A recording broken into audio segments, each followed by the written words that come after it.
મિત્રો, સ્વાગત છે આપ સૌનું ફરી એક વખત મારી આ યુટ્યુબ ચેનલ પર. છેલ્લા ઘણા સમયથી ઘણા બધા મિત્રોને ડિજિટલ ગુજરાત પોર્ટલ ઉપર પ્રી મેટ્રિક જે શિષ્યવૃત્તિ અને ગણવેશ સહાય તથા જે સાયકલ સહાય યોજના જે છે, તો એમાં ઘણા બધા પ્રશ્નો ઉદ્ભવે છે. તો આ જે શિષ્યવૃત્તિની જે સહાય છે એના માટેની થોડીક માર્ગદર્શક સૂચનાઓ છે. જો એનો યોગ્ય રીતે અભ્યાસ કરવામાં આવે તો બની શકે કે આપણું જે કામ છે એ હળવું થઈ શકે. 100% તો ગેરંટી નથી હોતી, કેમ કે ઓનલાઈન પોર્ટલ ઘણી વખત સમયસર નથી ચાલતા હોતા, તો ઘણા બધા પ્રશ્નો ઉદ્ભવતા હોય છે. તેમ છતાં એક શિક્ષકનો જીવ એવો હોય છે કે પોતાના એક પણ બાળકને કોઈ પણ પ્રકારની આર્થિક સહાય જો મળતી હોય તો એ મળવાથી એ વંચિત ન રહી જાય, એના માટે શિક્ષક છે કોઈ પણ પ્રકારના પ્રયત્ન કરવા માટે તૈયાર હોય છે. તો આપ સૌ આચાર્ય મિત્રો અને શિક્ષક મિત્રોને ઉપયોગી બની શકે એટલા માટે થઈને આ વિડીયો આપની સમક્ષ લાવ્યો છું. બની શકે મિત્રો કે વિડીયો થોડોક લાંબો થઈ શકે છે, પરંતુ અંત સુધી જોવા વિનંતી છે. આ વખતે સિસ્ટમ એવી છે કે આપણે માસવાર જે આયોજન પણ આપણને આપેલું છે, તો એ માસવાર આયોજન મુજબ આપણે કાર્ય કરવાનું છે. તો વિડીયોના અંતમાં હું તમને માસવાર જે આયોજન છે અને કઈ કઈ યોજનાઓનો સમાવેશ થાય છે, એક આચાર્ય તરીકે, સંસ્થા તરીકે, શાળા તરીકે આપણી શું જવાબદારી છે અને કેટલા સમયમાં આપણે આપણું આ કામ પૂરું કરવાનું છે, એ તમામ માહિતી તમને આ વિડીયોની અંદર મળી રહેશે. તો વધુ સમય ન લેતા આપણે આપણા વિડીયોની શરૂઆત કરીએ. સૌપ્રથમ મિત્રો જોઈએ તો રાજ્ય સરકાર છે કે ભારત સરકારની કોઈ પણ યોજના છે, તો આ યોજના અંતર્ગત વિદ્યાર્થીઓને જે શિષ્યવૃત્તિ કે કોઈ પણ પ્રકારની જે અન્ય સહાય છે, તો એનો લાભ સીધો તેઓના બેંક ખાતામાં એક જ જગ્યાએથી ડાયરેક્ટ બેનિફિટ ટ્રાન્સફર એટલે કે ડીબીટીના માધ્યમથી ચૂકવી શકાય, એ માટે રાજ્ય સરકાર દ્વારા ડિજિટલ ગુજરાત પોર્ટલ છે એ વિકસાવવામાં આવેલું છે. આ પોર્ટલના માધ્યમથી ગુજરાત સરકાર છે એ ગુજરાત સરકાર દ્વારા ચૂકવાતી તમામ સહાય તેમજ ભારત સરકાર દ્વારા ચૂકવાતી તમામ સહાય કે શિષ્યવૃત્તિ છે એનો લાભ વિદ્યાર્થીઓને આ પોર્ટલના માધ્યમથી મળી રહે છે. એનાથી આપ સૌ સુવિદિત છો. આપણી શાળાના આચાર્ય છે એમના સહકાર દ્વારા આ પોર્ટલના માધ્યમથી વિદ્યાર્થીઓની જે ઓનલાઈન દરખાસ્તો છે શિષ્યવૃત્તિ અને ગણવેશ અથવા તો સાયકલ સહાય માટેની, તો એ કામગીરી આ પોર્ટલના માધ્યમથી કરવામાં આવે છે. અગાઉના વર્ષમાં જે રીતે આ યોજનાનો અમલ છે એ ડિજિટલ ગુજરાત પોર્ટલ ઉપર કરવામાં આવેલો હતો, એ જ રીતે આ શૈક્ષણિક વર્ષ જે છે 2024-25નું, તો એમાં પણ અમલ કરવાનો થાય છે. પરંતુ ચાલુ વર્ષે જે ડિજિટલ ગુજરાત પોર્ટલ છે એમાં થોડા ઘણા સામાન્ય સુધારા વધારા કરવામાં આવેલા છે, તો એમનાથી આપણે વાકેફ રહેવું જરૂરી છે અને એની સમજ છે આપણે આ વિડીયોના માધ્યમથી પણ મેળવીશું. અને આ સિવાય આચાર્ય છે એમનો જે પોતાનું લોગિન કરશે શાળાનું, તો એમાં યુઝર મેન્યુઅલ નામનું અને ન્યૂઝ નામનું જે સેક્શન છે એમાંથી પણ આ પીડીએફ છે એ આચાર્ય મિત્રો છે કે કોઈ પણ શિક્ષક મિત્રો છે એ મેળવી શકે છે. વર્ષ 2024-25ના શૈક્ષણિક વર્ષ માટે તમામ આચાર્યશ્રીઓને સૂચના આપવામાં આવે છે કે આ સાથેના પત્રક 2 મુજબની જે યોજનાઓ છે એની દરખાસ્તો છે આ સાથેના માસવાર આયોજનના પત્રકમાં દર્શાવેલ સૂચનાઓ મુજબ ઓનલાઈન કરવાની રહેશે. આ સાથેના પત્રક મુજબની યોજના ઓફલાઈન પત્રકના આધારે મંજૂર કરવામાં આવશે નહીં, જેની તમામ શાળાઓએ નોંધ લેવી.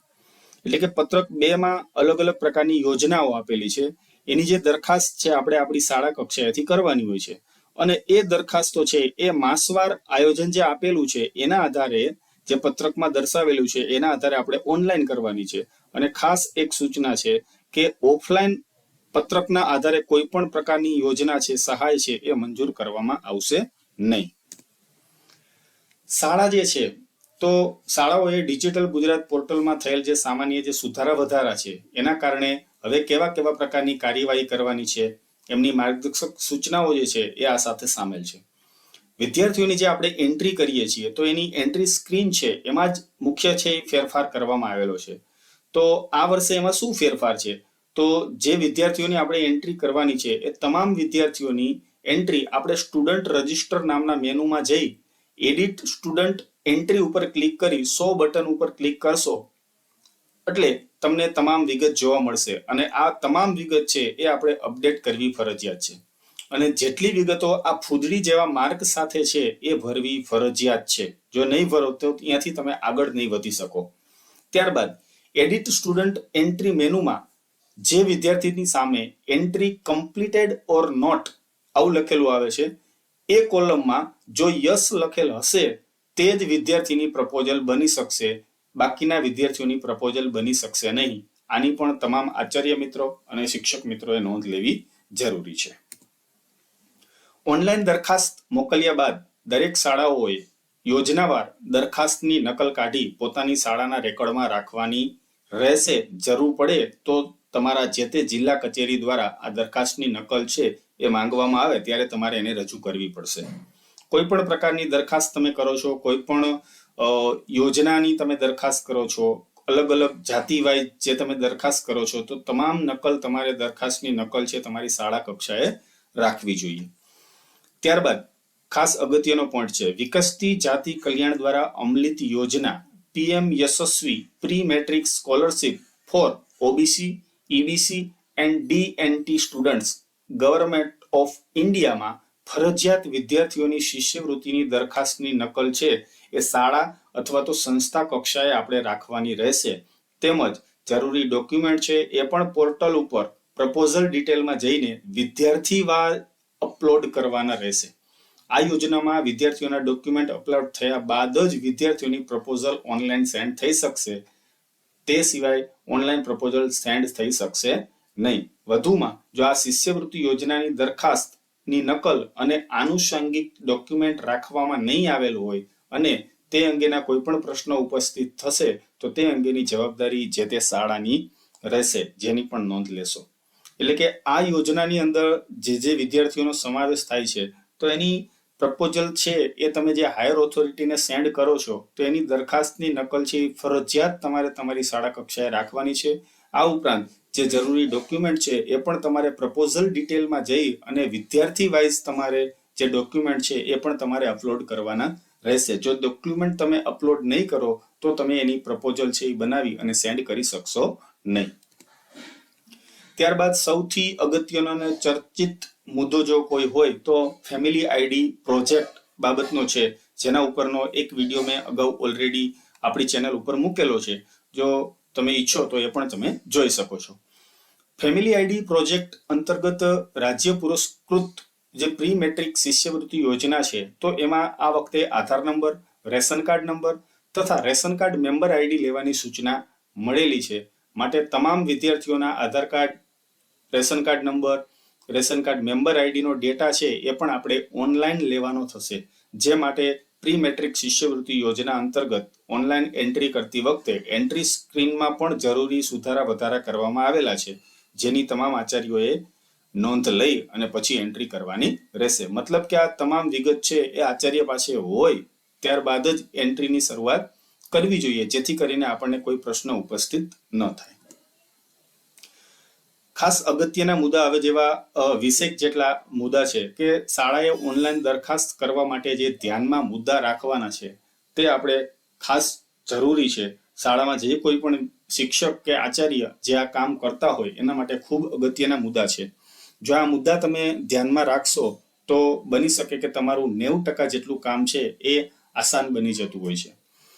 પહેલો મુદ્દો છે, વર્ષ 2024-25ની ઓનલાઈન દરખાસ્ત છે એ digitalgujarat.gov.in મારફત જ કરવાની રહેશે. અન્ય કોઈ પણ પ્રકારે તમે દરખાસ્ત શિષ્યવૃત્તિની કરી શકશો નહીં.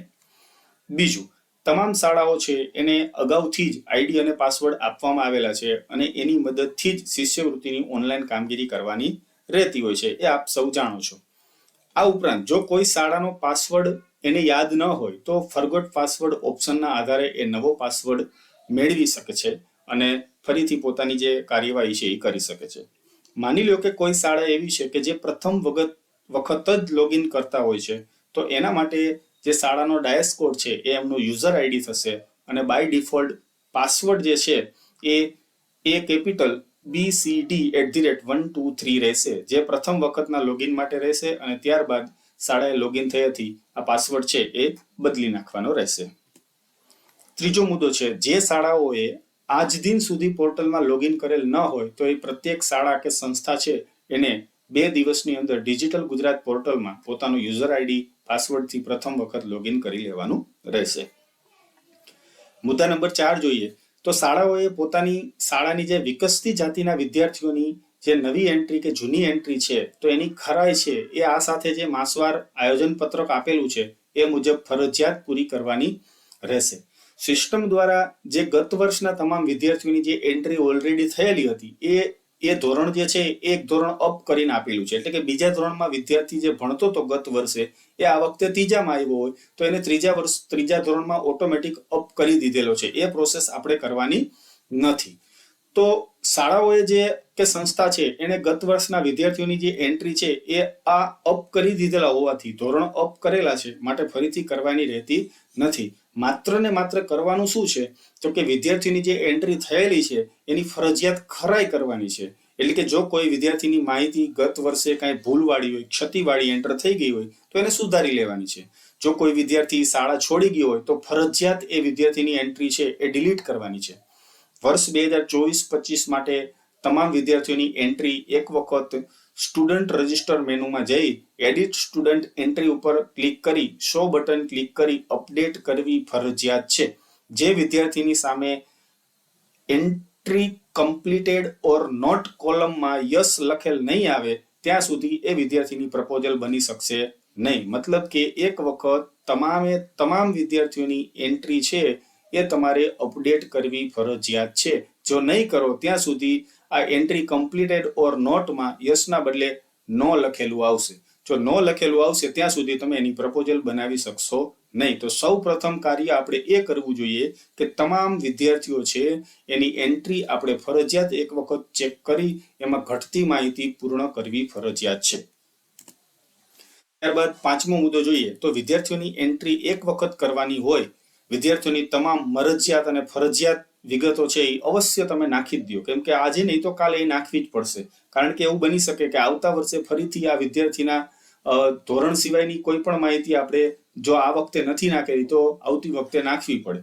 જો એક વખત તમે એ માહિતી નાખી દેશો તો દર વખતે તમારે માહિતી બદલવાની રહેતી નથી, સિવાય કે જો એ વિદ્યાર્થી અભ્યાસ છોડી દે તો જ. બાકી આપણે એમાં કોઈ પણ પ્રકારના સુધારા વધારા એક વખત નાખી દીધા પછી કાંઈ ચેન્જીસ કરવાની જરૂર રહેતી નથી. માટે પહેલેથી જ જે કામ કરીએ આપણે તો એ ચોકસાઈપૂર્વક કરીએ તો આગળ જતા અન્ય કોઈ પ્રશ્ન ઉદ્ભવે નહીં. તમામ વિદ્યાર્થીઓના બેંક એકાઉન્ટ નંબર, બેંકનું નામ, બેંકની બ્રાન્ચનું નામ, IFSC કોડ વગેરે વિગતો આપવી ફરજિયાત છે. કારણ કે તેના આધારે જ વિદ્યાર્થીના ખાતામાં સીધી શિષ્યવૃત્તિ કે ગણવેશની સહાય છે એ જમા કરવાની થતી હોય છે.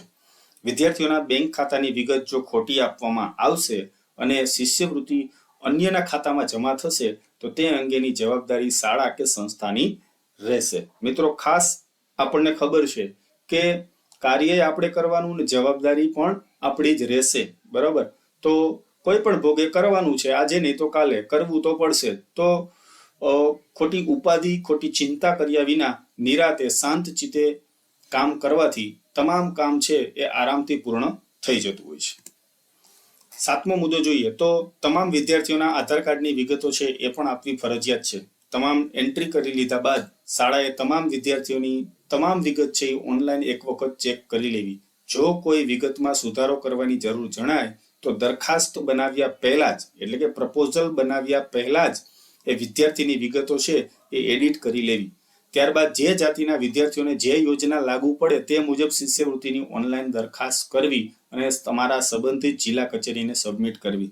કેમ કે બની શકે કે ભૂલથી વિદ્યાર્થીની જાતિ છે એ અલગ લખાઈ ગઈ હોય છે, એની જે સ્કીમ જે સિલેક્ટ કરવાની થતી હોય છે, એની યોજના જે છે સિલેક્ટ કરવાની થતી હોય છે એ અલગ સિલેક્ટ થઈ જવાથી ઘણી વખત વિદ્યાર્થીઓને નુકસાન જતું હોય છે.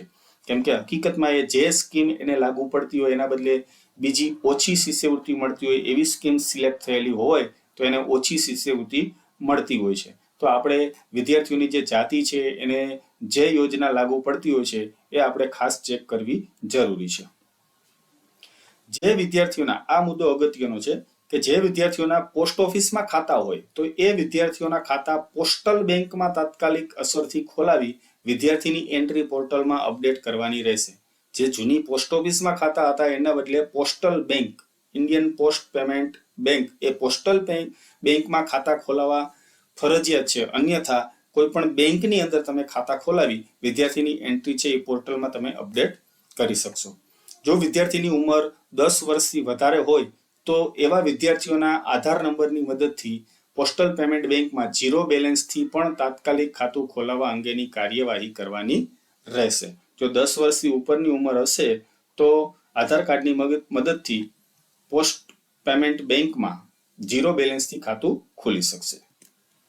10મો મુદ્દો, જે વિદ્યાર્થીઓના ગત વર્ષે ઈ પેમેન્ટ થયેલા હતા અને વિદ્યાર્થીઓના ખાતામાં શિષ્યવૃત્તિ જમા થઈ શકેલ ન હતી તેવા વિદ્યાર્થીઓના ખાતા ફ્રીઝ, ડોરમેન્ટ, બંધ થઈ ગયેલ નથી તેની પણ ખાતરી કરવા વિદ્યાર્થીઓ સાથે સંકલન કરી કાર્યવાહી કરી ખાતા એક્ટિવ રહે તે માટે કામગીરી ઝડપથી કરવાની રહેશે. ગત વર્ષે તમને ઈ પેમેન્ટ થઈ ગયેલું છે એવું બતાવતું હોય પણ વિદ્યાર્થીઓના ખાતામાં શિષ્યવૃત્તિ જમા નથી થઈ તો શા કારણે નથી થઈ? બની શકે કે વિદ્યાર્થીનું ખાતું છે ફ્રીઝ થઈ ગયું હોય, ડોરમેન્ટ થઈ ગયું હોય, બંધ થઈ ગયું હોય, તો એની પણ ખાતરી આપણે ખાસ કરવી. વાલીઓને પણ આપણે એનાથી અવેર કરવા કે તમારા બાળકનું જે ખાતું છે એ બેંકમાં જઈ અને ચેક કરી લ્યો બરાબર છે, KYC ની જરૂર હોય તો એ પૂર્ણ કરો જેથી કરીને તમને શિષ્યવૃત્તિનો લાભ મળી શકે. ચાલુ વર્ષે જો કોઈ વિદ્યાર્થીને IFMS સિસ્ટમ મારફત ઈ પેમેન્ટ કરતી વખતે ઈ પેમેન્ટ ટ્રાન્ઝેક્શન ફેલ થાય એટલે કે વિદ્યાર્થીના ખાતામાં શિષ્યવૃત્તિ જમા ન થાય તો તેવા વિદ્યાર્થીઓની યાદી છે એ શાળાના લોગિનમાં તમે યુટિલિટી, ત્યારબાદ update payment failed student account menu ઉપર ક્લિક કરશો તો તમે આ જોઈ શકશો. ચાલુ વર્ષની વાત છે, બરાબર. આ ગત વર્ષનું છે. તો ગત વર્ષે જો આવું કોઈ આપણને ધ્યાનમાં આવે તો એની આપણે ખાતું ચાલુ કરાવવાની કામગીરી કરવાની છે. અને આ વખતે જો શિષ્યવૃત્તિ જમા ન થાય તો કેટલા વિદ્યાર્થીઓની શિષ્યવૃત્તિ જમા નથી થઈ એ તમે આ utility update payment failed student account menu ઉપર ક્લિક કરવાથી જોઈ શકશો. જો વિદ્યાર્થીનું ખાતું ડોરમેન્ટ હોય, ફ્રીઝ હોય કે ઇનએક્ટિવ હોય તો તેવા વિદ્યાર્થીઓએ consent for reactivated dormant freeze inactive account button ઉપર ક્લિક કરી તમે જોઈ શકશો અને આવા વિદ્યાર્થીઓને તમે સંબંધિત બેંકનો સંપર્ક કરાવી ખાતું એક્ટિવ કરાવી ફરીથી જિલ્લામાં ઓનલાઈન મોકલી આપવાનું રહેશે.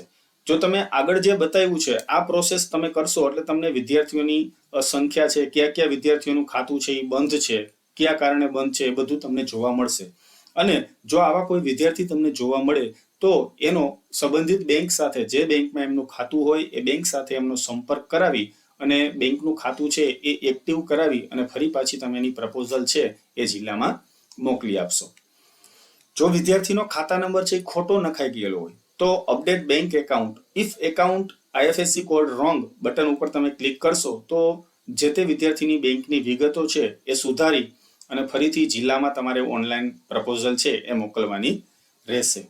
તમામ આચાર્યોને ખાસ વિનંતી કે આ મેનુમાં જ્યારે તમને વિદ્યાર્થી દેખાય તો તરત જ એની વિદ્યાર્થીની વિગતો છે અપડેટ કરી સુધારી દિવસ 2 માં વિગતો જિલ્લા કચેરીને ઓનલાઈન મોકલી આપવાની રહેશે. જો આ વિભાગમાં તમને વિદ્યાર્થીની નામ દેખાય, કોઈ પણ વિદ્યાર્થીનું નામ દેખાય તો એ વિદ્યાર્થીના એકાઉન્ટ નંબર કે એની બેંકની વિગતો છે એ તમે સુધારશો અને ફરી પાછું તમે એને મોકલશો તો એ જિલ્લામાં જશે અને ત્યાંથી એ બેંક મારફતે અપડેટ થઈ અને પાછું તમને તમારા પોર્ટલ ઉપર દેખાશે, તમારા લોગિન મેનુમાં દેખાશે અને ત્યાં તમને દેખાતા તરત જ તમારે એની દરખાસ્ત છે એ ફરી પાછી બનાવી શકશો. નવા વિદ્યાર્થીઓના જો બેંક એકાઉન્ટ ના હોય તો તરત જ બેંક ખાતા ખોલાવી લેવા અને એક બેંક એકાઉન્ટ છે વધુમાં વધુ એક વિદ્યાર્થી માટે ચાલશે, એક કરતાં વધારે વિદ્યાર્થીઓ માટે ચાલશે નહીં. ધોરણ 1 થી 8 ના પાત્રતા ધરાવતા વિદ્યાર્થીઓની ગણવેશ સહાયની પ્રપોઝલ છે એ શિષ્યવૃત્તિની તમે પ્રપોઝલ બનાવશો તો એની સાથે જ તૈયાર થઈ જશે. એના માટે કોઈ અલગથી તમારે પ્રપોઝલ ફરીથી બનાવવાની રહેતી નથી. એટલે કે તમે શિષ્યવૃત્તિની પ્રપોઝલ બનાવો છો તો એની સાથે ઓટોમેટિકલી ગણવેશની પણ પ્રપોઝલ બની જાય છે. એટલે એની અલગથી તમારે પ્રપોઝલ બનાવવાની જરૂર રહેતી નથી. જો અમુક શાળાઓમાં ધોરણ 1 થી 4, ધોરણ 5 થી 8, ધોરણ 9 થી 10 ની શાળા જો અલગ અલગ ચાલતી હોય અને તમામના ડાયસ કોડ પણ અલગ અલગ હોય તો તેઓએ જિલ્લાની જે SSA કચેરી છે એનો તાત્કાલિક સંપર્ક કરી તેમની જે સ્કૂલ છે એની કેટેગરી સર્વ શિક્ષા અભિયાનના પોર્ટલ ઉપર અપડેશન કરાવી લેવાની રહેશે. SSA પોર્ટલ ઉપર સ્કૂલ કેટેગરી અપડેશન થયા બાદ જ ડિજિટલ ગુજરાત પોર્ટલમાં સુધારા વધારા થઈ શકતા હોવાથી આ કામગીરી છે એ સંબંધિત આચાર્યએ તાત્કાલિક કરવાની રહેશે. ત્યારબાદ જો કોઈ શાળા વિદ્યાર્થીની એન્ટ્રી કરતા હોય અને no data found from SSA server એવી એરર આવે તો ત્યારે તમારે શું કરવાનું છે? તો સૌ પ્રથમ જે આવા વિદ્યાર્થીની એન્ટ્રી છે એ SSA પોર્ટલ ઉપર તમારે અપડેટ કરાવવાની રહેશે. પહેલા તમે SSA ના પોર્ટલ ઉપર એટલે કે ચાઇલ્ડ ટ્રેકિંગ પોર્ટલ ઉપર તમે અપડેટ કરશો વિદ્યાર્થીની એન્ટ્રી, ત્યારબાદ તમને આવા વિદ્યાર્થીની જે વિગત છે એ ડિજિટલ ગુજરાત પોર્ટલ ઉપર તમને જોવા મળશે. તો જો આવી એરર આવે તો સૌ પ્રથમ તમારે SSA નું જે પોર્ટલ છે એને અપડેટ કરવાનું રહેશે અને ત્યારબાદ ફરીથી ડિજિટલ ગુજરાત પોર્ટલ ઉપર તમારે આ પ્રોસેસ કરવાથી તમને નો ડેટા ફાઉન્ડ જે એરર આવે છે એ એરર જતી રહેશે. ચાલુ વર્ષે જિલ્લા શિક્ષણાધિકારીશ્રીઓ, જિલ્લા પ્રાથમિક શિક્ષણાધિકારીશ્રીઓ તેમજ તમામ તાલુકા પ્રાથમિક શિક્ષણાધિકારીશ્રીઓને પણ મોનિટરિંગ માટે ડિજિટલ ગુજરાત પોર્ટલમાં યુઝર આઈડી અને પાસવર્ડ આપવામાં આવશે, જેથી સમય મર્યાદામાં ચોકસાઈથી વિદ્યાર્થીની જે એન્ટ્રી છે, બેંક એકાઉન્ટની વિગતો છે તેમજ જે તે ખાતાની યોજનાઓ મુજબની ઓનલાઈન દરખાસ્તો છે એ કાળજીપૂર્વક અને સમયસર કરી શકાય. ટૂંકમાં મોનિટરિંગ માટે આ અધિકારીઓને પણ આ વખતે ડિજિટલ ગુજરાત પોર્ટલ ઉપર આઈડી અને પાસવર્ડ આપવામાં આવશે, જેથી કરીને એ સમયાંતરે જે પોતાના તાલુકા કે જિલ્લાની જે કામગીરી થાય છે એમની સમીક્ષા કરી શકે. જો કોઈ વિદ્યાર્થીને કોઈ એક ધોરણમાં શિષ્યવૃત્તિ મળી ગયેલ હોય તો તે જ ધોરણ માટે ફરીથી શિષ્યવૃત્તિની દરખાસ્ત ના થાય તેની ખાસ તકેદારી આચાર્યશ્રીએ રાખવાની રહેશે. મતલબ કે કોઈ વિદ્યાર્થી ફેલ થયો છે, 5મા અને 8મા ધોરણમાં ફેલ કરવાનો ઓપ્શન છે, અથવા તો કોઈએ પુનઃ પ્રવેશ મેળવેલો છે, તો એક વખત જો એને કોઈ એક ધોરણમાં શિષ્યવૃત્તિ મળી ગઈ હોય તો ફરી પાછી એકને એક ધોરણમાં એને બીજી વખત શિષ્યવૃત્તિ મળી શકશે નહીં. મૂળ ગુજરાતના વિકસતી જાતિના વિદ્યાર્થીઓ હોય તેની જ ઓનલાઈન દરખાસ્ત થાય તે બાબતની પણ આપણે તકેદારી રાખવાની રહેશે. મતલબ કે બહારના રાજ્યના જે છે વિદ્યાર્થીઓ એમને શિષ્યવૃત્તિ મળી શકતી નથી. એમને શિષ્યવૃત્તિનો લાભ છે એ પોતાના રાજ્યમાં મળતો હોય છે, આપણા રાજ્યમાં એને મળી શકતો નથી. એટલે કે મૂળ ગુજરાતના જે છે વિકસતી જાતિના વિદ્યાર્થીઓ હોય તો એમને જ શિષ્યવૃત્તિનો લાભ મળે છે. આચાર્યશ્રીઓ દ્વારા જ્યારે વિદ્યાર્થીઓના બેંક ખાતાની વિગતો ભરવામાં આવે ત્યારે તે બેંક ખાતા વિદ્યાર્થીઓના જ છે કે કેમ તેની પણ ખાસ ચકાસણી કરી લેવી જોઈએ. શરૂઆતમાં જ્યારે વિદ્યાર્થીઓના ખાતા નહોતા તો એમના પિતા અથવા તો માતા અથવા તો ભાઈ બહેનના ખાતા પણ ચાલતા હતા, પરંતુ હવે એ ચાલશે નહીં. ફરજિયાત વિદ્યાર્થીઓના ખાતા હોવા જરૂરી છે. આચાર્યશ્રીઓએ તેમના લોગિન ડેશબોર્ડમાં જ્યારે માલુમ પડે કે વિદ્યાર્થીઓને શિષ્યવૃત્તિનું ચૂકવણું થઈ ગયું છે, ઈ પેમેન્ટ થઈ ગયું છે એવું દર્શાવે તો વિદ્યાર્થીઓને તાત્કાલિક આપણે જાણ કરવાની રહેશે અને જણાવવાનું રહેશે કે તમે તમારી પાસબુકમાં એન્ટ્રી કરાવી લ્યો, તમારા ખાતામાં શિષ્યવૃત્તિ જમા થઈ ગઈ છે. જો ન થઈ હોય તો એની આગળની કાર્યવાહી કરી શકાય. અને આવો કોઈ પણ પ્રશ્ન ઉદ્ભવે તો ડિજિટલ ગુજરાત પોર્ટલના પ્રશ્ન બાબતે ડિજિટલ ગુજરાત પોર્ટલના હેલ્પ ડેસ્ક નંબર છે 1800233550 ઉપર સંપર્ક કરવાનો રહેશે. તો આ 21 જેટલા મુદ્દા હતા, બરાબર. તો આ મુદ્દાઓ છે એનું જો આપણે યોગ્ય રીતે અભ્યાસ કરીએ અને વ્યવસ્થિત ધ્યાન રાખી અને આપણે આપણું કાર્ય કરીએ તો લગભગ હું માનું છું ત્યાં સુધી કોઈ પણ પ્રશ્ન ઉદ્ભવશે નહીં. બાકી તો અમુક વિદ્યાર્થીઓમાં પ્રશ્ન ઉદ્ભવશે તો એને લઈને ઉહાપો ખોટો કરીશું તો એનો કોઈ મતલબ નથી. એની પાછળ બાકીના જે વિદ્યાર્થીઓને લાભ મળવા પાત્ર છે એ પણ રહી જશે. જે વિદ્યાર્થીઓને પ્રોબ્લેમ આવે છે કોઈ પણ બાબતમાં તો એના વિદ્યાર્થીઓને, વાલીઓને સમજાવો. એને જો શિક્ષિત નથી, અભણ છે, તો એને યોગ્ય જરૂરી માર્ગદર્શન આપો. તો આવા વિદ્યાર્થીઓ છે એને પણ સમયસર આર્થિક લાભ છે એ મળી શકે. આપણે આગળ વાત કરેલી હતી કે પત્રક એ અલગ અલગ પ્રકારની જે શિષ્યવૃત્તિની યોજનાઓ છે તો એ આ પત્રકમાં દર્શાવેલી છે. તમે ઈચ્છો તો વિડીયોને પોઝ કરીને જોઈ શકો છો. ત્યારબાદ આપણે જે વાત કરેલી હતી કે માસવાર આયોજન જે પત્રક છે એમાં આપણે જે શાળાઓની કામગીરી, જિલ્લા કચેરીએ કરવાની કામગીરી અને NIC દ્વારા થનાર કામગીરીમાં આપણે ફક્ત શાળાઓની કામગીરી છે આપણે જોવાની છે. આ વખતે એક સુવિધા આપેલી છે કે ગત વર્ષ એટલે કે 2023-24ના શાળાના લોગિનમાંથી જો કોઈ પ્રપોઝલ તમારે મોકલવાની બાકી હોય તો એ પણ તમે 15 ઓગસ્ટ 2024 સુધીમાં મોકલી શકો છો. તો હજી તમારે જો ગયા વર્ષની કોઈ પ્રપોઝલ મોકલવાની બાકી રહી ગઈ હોય તો એ પણ તમે હાલમાં મોકલી શકો છો. વર્ષ 2024-25 માટે એનઆઈસી દ્વારા એક ધોરણ અપગ્રેડ કરેલ વિદ્યાર્થીઓની એન્ટ્રી 15/8/2024 સુધીમાં તમારે ચેક કરી લેવાની રહેશે, અને જો સુધારા વધારા કરવાની જરૂર જણાય તો એ તમારે કરી લેવાની રહેશે. વર્ષ 2024-25 માટે તમામ વિદ્યાર્થીઓની એન્ટ્રી એકવાર અપડેટ કરવી ફરજિયાત છે, જેની આપણે આગળ ચર્ચા કરી લીધી છે.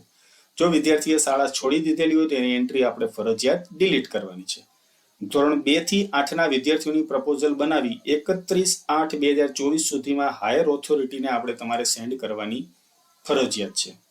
ધોરણ 1, ધોરણ 9 તેમજ બાકી રહેલા તમામ વિદ્યાર્થીઓની એન્ટ્રી પૂર્ણ કરવી તેમજ પ્રપોઝલો ક્રિએટ કરી 30/9/2024 સુધીમાં હાયર ઓથોરિટીને સેન્ડ કરવી. મતલબ કે સપ્ટેમ્બર 2024 સુધીમાં શિષ્યવૃત્તિનું તમામ કામ શાળા કક્ષાએથી આપણે પૂર્ણ કરવાનું આ માસવાર આયોજન પત્રકમાં જણાવેલું છે.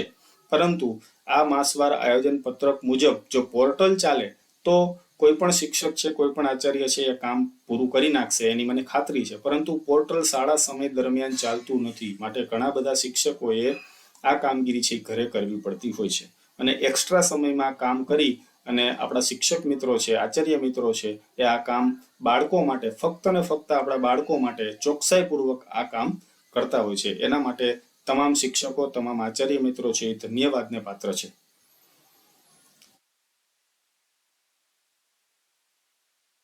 આ રીતે તમે આ નોંધ છે એ પણ લગભગ વસ્તુ આગળ આવી ગઈ છે, માટે આપણે ફરીથી એની ચર્ચા નહીં કરીએ. છતાં તમારે વાંચવું હોય તો વિડીયોને પોઝ કરી અને તમે વાંચી શકો છો. તો આ સાથે આપણો આ વિડીયો છે આપણે અહીંયા પૂર્ણ કરીએ છીએ. થોડી વિડીયોની લંબાઈ છે એ વધી ગઈ છે. તમે મારો કોન્ટેક્ટ કરવો હોય તો મારા સંપર્ક નંબર છે. ફોન ન કરતા ફક્ત ને ફક્ત વોટ્સએપ કરવા વિનંતી. આ મારું મેઇલ આઈડી છે. અને જો તમને વિડીયોને સારો લાગે, ગમે, તો તમે તમારા મિત્રોને શેર કરો, વિડીયોને લાઈક કરો. તમને કોઈ પણ મૂંઝવણ હોય તો એની કોમેન્ટ છે એ પણ તમે કોમેન્ટ બોક્સની અંદર કરી શકો છો. મળીએ નેક્સ્ટ વિડીયોમાં. ત્યાં સુધી આવજો. જય હિન્દ, જય ભારત.